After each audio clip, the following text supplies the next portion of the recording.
The absolute worst time to sell your home and the top mistakes that people make when they have a fixer-upper property, maybe a property they inherited, maybe they're going through foreclosure. These are the mistakes that I see people make. In this video, I'm going to tell you about those mistakes.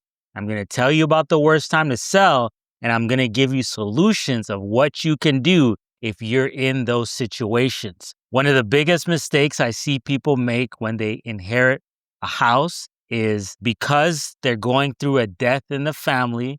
They're very sad, and I'm saying this respectfully. They just can't deal with the house. They can't deal with the will on the house. So they put it off. And before you know it, 4 years pass.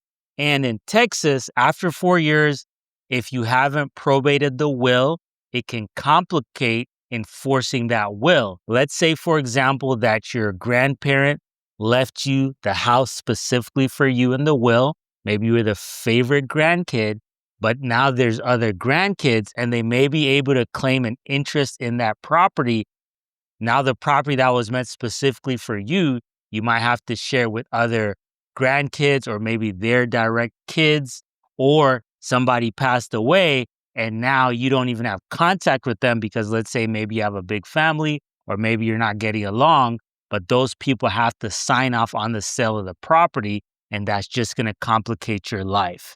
If you just inherited a property and you have a will, make sure you probate that will as soon as possible, preferably before the 4 years. Another big mistake I see people make if you are struggling to pay your mortgage and you've already decided to sell, but you procrastinate till the last moment. So let's say your lender allows you forbearance and they give you 3 to 6 months of no payments or lower payments. Instead of using that time to save their money, get a new job, or look for offers with the realtor, because 4 to 6 months can give you breathing room, they wait till the last minute.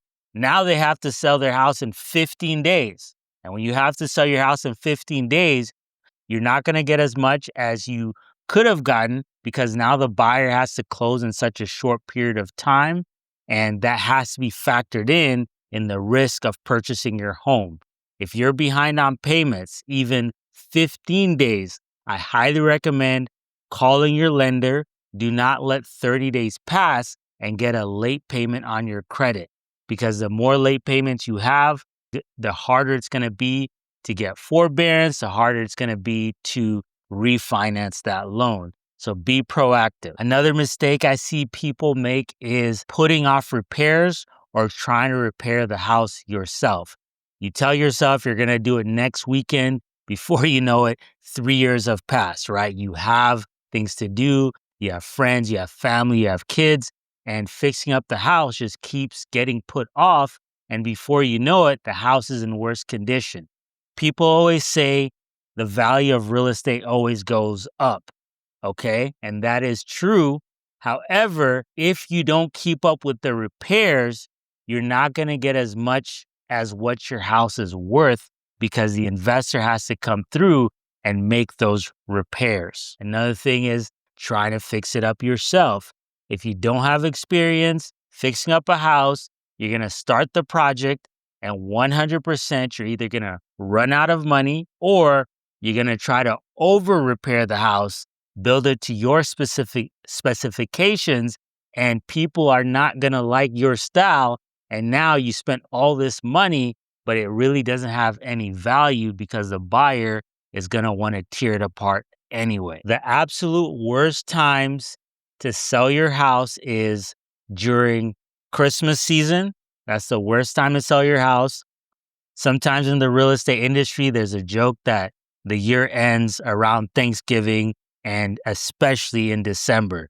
Doing deals in December is generally harder because everyone's on vacation, everyone's done for the year, etc. And you might get lowball offers. And when doing showings, it's super cold outside and people might not want to come see your property. Another worst time to sell your property is when you're in a desperate situation. Maybe you're behind on payments. In order to avoid all of that, as soon as you reach a problem, let's say you lose your job, maybe you're a husband and a wife, and one of you loses a job and you can't afford that mortgage payment, take action right away. Get ahead of it. Do what you can to keep the house, even getting a second job. Maybe you're a career person and there's a lot of jobs that you're overqualified for. Just do those jobs so you can cover the mortgage and get back on your feet so you're not having to sell in a desperate situation. So, if you're thinking about selling your house to a cash investor, here's what you need to do. The first thing you need to do is find out the value of your home. How do you find the value of your home? You can put it in Google, and Zillow is going to come up with what's called a Zestimate. Now, in my opinion, that Zestimate is not always accurate, okay, but it can give you an idea of what your house can potentially be worth.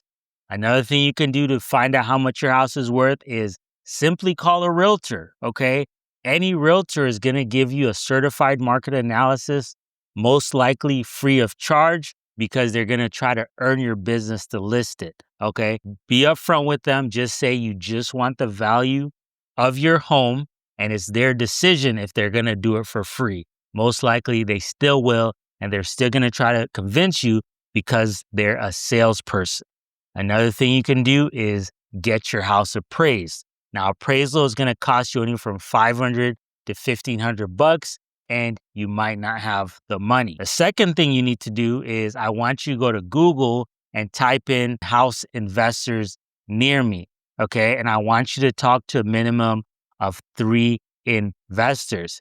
Invite them to your house, let them take pictures, let them tour your house, and get a minimum of 3 offers. Now, the thing you want to look out for is the investor that moves quickly, does what he or she says they're going to do, right? If they're doing things like they tell you they're going to call you on Wednesday, they don't call you till Thursday, that's going to be a red flag, because let's say your close date is on the 25th and they might ask for an extension even though you have to sell. So look out for those things. Look out for their Google reviews. Make sure they're active. Look on their website and look on their pages. Look on their Instagram pages and see if they're an active, legitimate investor. And step number 3, once you get an offer that you like, make sure that everything is in writing. Do not assume they're going to do this or that.